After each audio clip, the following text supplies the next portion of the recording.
Dr. Fauci, I think, is the most dangerous bureaucrat in the history of the country. He talked a moment ago, you just played, about hurting science. I don't think anyone has hurt science, has hurt the credibility of the CDC, has hurt the credibility of doctors more than Dr. Fauci, because throughout this pandemic, he's been dishonest, he's been political, he's been partisan, and the American people know it.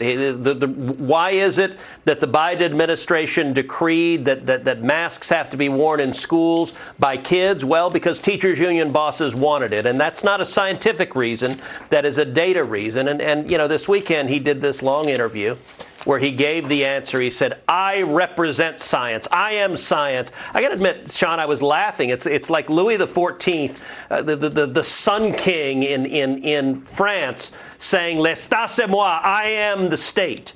It is this delusion of grandeur that you cannot criticize him. And it was very striking.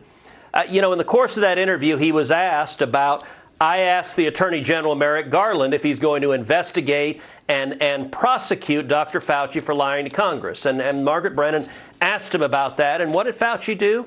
He didn't discuss any of the substance. Instead, he just attacked and engaged in ad hominem attacks. He basically did the Beavis and Butthead defense. He just screamed liars at everything. But, facts are stubborn things, Sean. And so here are the simple facts that Fauci needs to explain and that the Department of Justice should investigate. So on May 11th, Fauci testified before a Senate committee that, quote, the NIH has not ever and does not now fund gain-of-function research in the Wuhan Institute of Virology. That's a clear, categorical statement.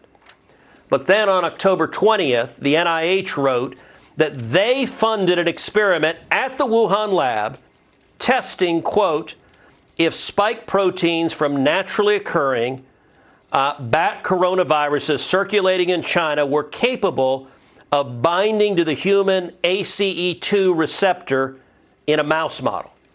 That is gain-of-function research. That is taking an existing virus and modifying it to make it more dangerous to humans.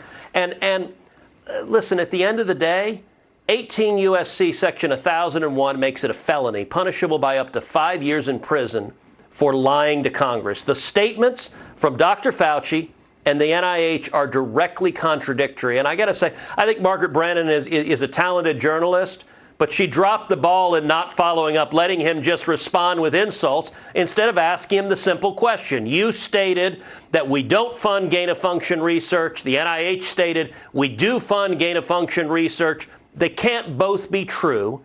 And if you lied to Congress, it's a felony. She didn't press him on that.